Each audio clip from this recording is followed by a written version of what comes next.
स्वागत है आपका देश के नंबर 1 बिजनेस चैनल जी बिजनेस में। हम इस समय मौजूद हैं एशिया के सबसे पुराने स्टॉक एक्सचेंज यानी बॉम्बे स्टॉक एक्सचेंज में, और हमारे साथ आज यहाँ पर कुछ बहुत ही खास मेहमान मौजूद हैं जिनके साथ हम ये जानने की कोशिश करेंगे कि क्या ये बजट इंडिया इंक और स्टॉक मार्केट दलाल स्ट्रीट इसकी उम्मीदों पर खरा उतरेगा या नहीं। लेकिन इस बातचीत की शुरुआत करने से पहले मैं सबसे पहले मंच पर आमंत्रित करना चाहूँगा बॉम्बे स्टॉक एक्सचेंज के MD and CEO Shri Ashish Chauhan को, और उनसे मैं रिक्वेस्ट करूंगा कि हमारे सारे मेंबर्स जो इस समय हमारे साथ यहाँ मंच पर मौजूद हैं उनका स्वागत करें।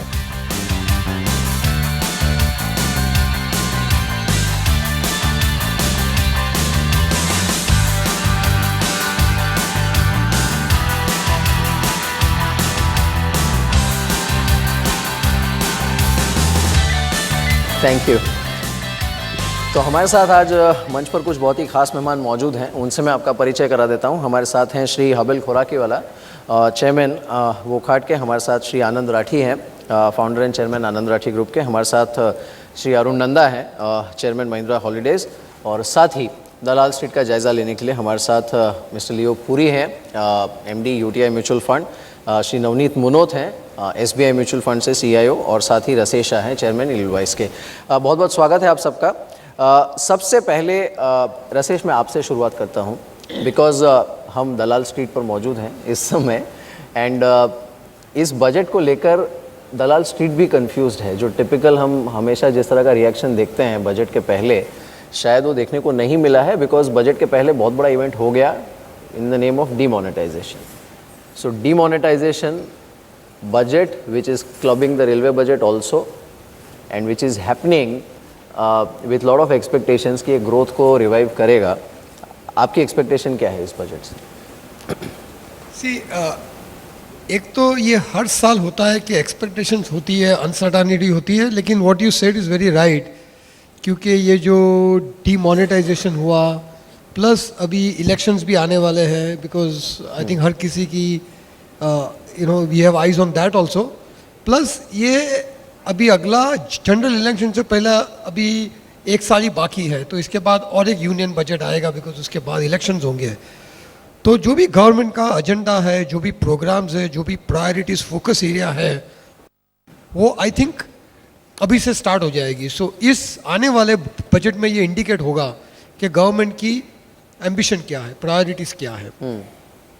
और अभी इंटरेस्ट रेट नीचे आए हैं, गवर्नमेंट के पास कुछ रूम है स्पेंडिंग स्टेप अप करने के लिए, तो ये काफ़ी एक्सपेक्टेशन है कि गवर्नमेंट इकोनॉमी को किक स्टार्ट कर देगा। क्योंकि हमने देखा है कि प्राइवेट सेक्टर इन्वेस्टमेंट थोड़े स्लो है, ये डीमोनेटाइजेशन की वजह से थोड़ा कंजम्पशन भी स्लो हो गया था, एक्सपोर्ट्स तो ऑलरेडी स्लो है because of global slow down जो है।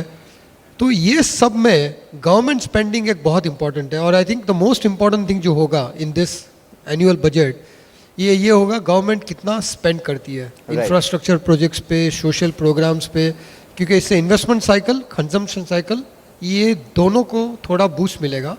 और जो सेकंड एरिया में एक्सपेक्टेशंस काफ़ी है, and I would also expect that, is income tax rates कम हुए, स्पेशली फॉर दी आम आदमी जो बोलते हैं हम, उनके आम आदमी के लिए कम हो। कॉर्पोरेट टैक्स गवर्नमेंट ने इंडिकेट किया था वो कम करने वाले हैं, 5 साल का प्रोग्राम था उनका, तो वो भी आई थिंक इस साल उसका भी कट स्टार्ट हो जाना चाहिए। Right. So income tax rate, corporate tax rate अगर कम होते हैं तो इसमें भी काफ़ी एक्सपेक्टेशंस हैं। बिल्कुल। मिस्टर खुराकीवाला, मेरा अगला सवाल आपसे होगा। जो थीम है इस साल, हमने जो बजट का थीम रखा है वो ये है कि and that's what we believe कि ये बजट एक्चुअली अगर चाहे तो देश की इकोनॉमी को एक नई दिशा में ले जा सकता है। ले जाएगा कि नहीं, that's I mean jury still out, will know on 1 Feb। And उस लिहाज से हम इसे नाम दे रहे हैं जेन नेक्स्ट बजट, क्योंकि बहुत सारी चीज़ें ऐसी हैं जो इस बजट में पहली बार हो रही हैं। इससे पहले डिमोनेटाइजेशन हुआ, रेलवे बजट क्लब होने जा रहा है, और कई बदलाव हैं जो हो सकते हैं। क्या आपको लगता है वाकई ये एक जेन नेक्स्ट बजट होगा इंडिया इंक के लिए, इंडियन इकोनॉमी के लिए? मेरे ख्याल से गवर्नमेंट के पास एक बहुत यूनिक अपॉर्चुनिटी है to kick start the economy, क्योंकि आप हिंदुस्तान में देखें डिमोनेटाइजेशन हुआ, GST आ रहा है, और अमेरिका की ट्रम्प प्रेसिडेंसी भी हो रही है साइमल्टेनियसली, वो बहुत अनसर्टेनिटी है, वो इनवर्ड लुकिंग है. So the western world inward looking हो रहा है. And India, China, emerging market wants globalisation. So the role reverse हो रहा है. राइट. और इसमें इंडिया गवर्नमेंट को और इंडिया को सोचना होगा कि हम इंडिया को कैसे कॉम्पिटिटिव स्पेस में रखें. और उस हिसाब से दो तीन बहुत ज़रूरी बातें. एक तो इंफ्रास्ट्रक्चर वेरी इंपॉर्टेंट है, कॉस्ट ऑफ डूइंग बिजनेस. दूसरा ease of doing business. If India's ranking बहुत ख़राब है उसमें. एज अ ग्लोबल कंपनी हम यूके में ऑपरेट करते हैं, अमेरिका में ऑपरेट करते हैं, तो हमें लगता है कभी तो हम यहाँ नहीं होगा अच्छी बात है, क्योंकि इतनी ब्यूरोक्रेसी है इधर, वो उसको भी हैंडल करना चाहिए ये बजट के साथ. आपको लगता है ये जैसे मेक इन इंडिया है या फिर ईज ऑफ डूइंग बिजनेस है, स्टार्टअप नेशन, ये सब जो शुरू हुआ था वो एक्चुअली ग्राउंड लेवल पे ज़्यादा कुछ बदल नहीं पाया है? Is that what you are saying? ये अच्छा आइडियाज़ है, डिजिटल मूवमेंट है, ऑल दोज. मगर देखो ना, इनकम टैक्स आप देखिए, डिमोनेटाइजेशन में एक शायद ऑब्जेक्टिव है कि करप्शन कम करने का. दूसरी तरफ हम देख रहे हैं कि इनकम टैक्स ऑफिसर्स को इतनी पावर्स दे रहे हैं सर्च का, ये कर, तो करप्शन कैसे कम होगा? वहीं तो करप्शन शुरू होता है. तो ईज़ ऑफ डूइंग बिजनेस में एक बहुत ज़रूरी बात है कि गवर्नमेंट को सिटीजन्स को ट्रस्ट करना होगा. राइट. और जो भी सिस्टम निकालेगा, जो भी अप्रोच होगा, मॉनिटर करो आप जो करना है, मगर सिटीजन को ट्रस्ट करो, विश्वास रखो. अभी आप पूरा सिस्टम सिटीजन को आप ट्रस्ट नहीं करते हैं, तो आप वो सिस्टम बनाएंगे तो कभी भी करप्शन कम नहीं होगा. That's a valid point. Mister Nanda, infrastructure को लेकर हर बजट में बहुत बात होती है. फॉर्चुनेटली इस बार हमने जितने भी मिनिस्टर्स से बात की, we spoke to mister Nitin Gadkari also before the budget, and he clearly indicated कि एटलीस्ट ये एक स्पेस ऐसा है जिसमें बजट में भी काफ़ी अनाउंसमेंट्स हो सकते हैं. की एरियाज़ क्या है जहाँ पर थ्रस्ट देने की ज़रूरत है?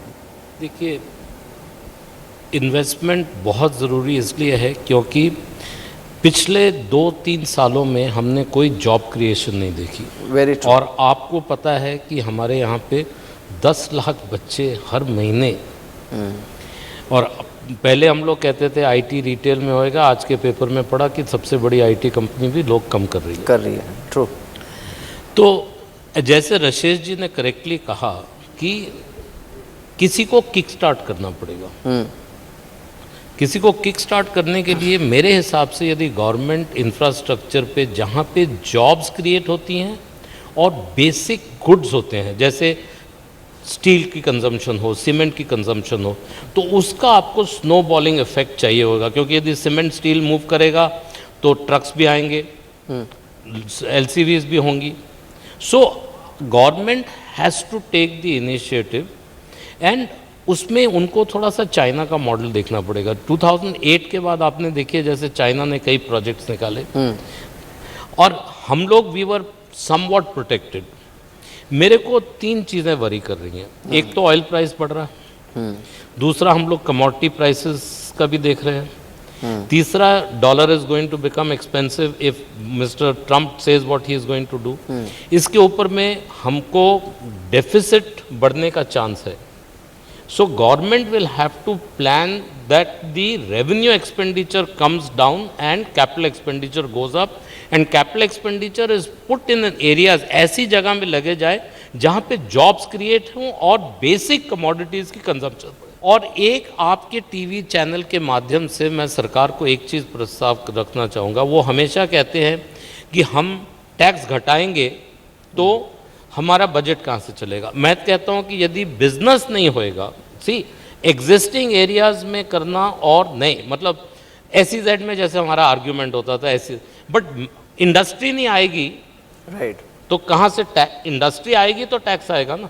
True. But you may not get direct benefit from that. आप अफोर्डेबल हाउसिंग में टैक्स कंसेशन देते हैं, बट जो लोग काम करते हैं वो तो टैक्स देंगे, जो सीमेंट बेचता है वो टैक्स देगा, जो स्टील बेचता है वो टैक्स देगा। वो आपने अफोर्डेबल हाउसिंग के ऊपर में जीएसटी कम कर दिया या ऑक्ट्रॉय नहीं लिया या जो भी किया, तो I think they have to take a holistic view of the picture. Mister Rathi, आपने तो कई बजट देखे हैं। अब जब मोदी सरकार आई थी तब एक जो सबसे बड़ा स्टेटमेंट मिस्टर मोदी ने खुद दिया था वो ये था that maximum governance and minimum government. लेकिन उसके बाद कई सारे कदम जो उठाए गए हैं और खासकर टैक्स के फ्रंट पर, आज दलाल स्ट्रीट पर भी आप देखिए तो कैपिटल गेंस टैक्स को लेकर काफ़ी स्पेकुलेशन चल रहा है। इनकम टैक्स ऑफिसर्स का अलग ही टेरर है डिमोनेटाइजेशन के बाद कि पता नहीं क्या क्या असेस करेंगे। अभी भी खबर आई है कि क्रेडिट कार्ड पर भी अगर किसी ने 1 लाख से ज़्यादा पे किया होगा पूरे साल में तो वो भी स्क्रूटनाइज होगा।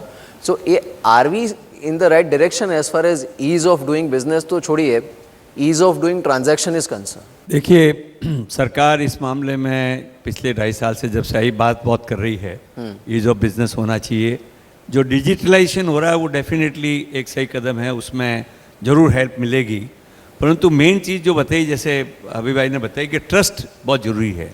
आपका लोगों पे विश्वास अगर आप नहीं रखेंगे और उनका हरेसमेंट होगा तो टैक्स कलेक्शन अच्छा नहीं होगा। लोगों को विश्वास करेंगे, टैक्स रेट में अगर ठीक करेंगे तो ज़रूर उसमें टैक्स का कलेक्शन बढ़ेगा, कम नहीं होगा। और ये बजट एक ऐसी अपॉर्चुनिटी है सरकार के लिए कि किस तरह सेविंग्स को ज़्यादा मोबिलाइज करें, किस तरह आज जैसे कैपिटल मार्केट की बात करेंगे, अगर कैपिटल मार्केट बॉइंट नहीं रहेगा तो सेविंग्स मोबिलाइज नहीं होगी, और अगर इक्विटी पैसा नहीं आएगा तो कितना ही फंड्स आप डेट के लिए अवेलेबल हो वो फंड्स का पूरा यूटिलाइजेशन नहीं होगा। तो ज़रूरी है कि कैपिटल मार्केट की तरफ इस बजट में ध्यान दिया जाए।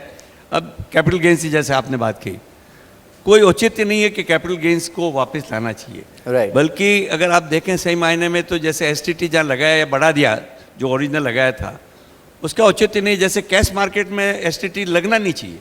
अगर आपको इन्वेस्टमेंट लाना है तो लोगों को कैश मार्केट की तरफ ज़्यादा लाना पड़ेगा, और उसके लाने के लिए ये इरिटेंट्स है मेरे हिसाब से, उससे कोई रेवेन्यू का ज़्यादा फायदा नहीं होता है, परंतु आप मार्केट को जो है उसमें सप्रेस करते हैं।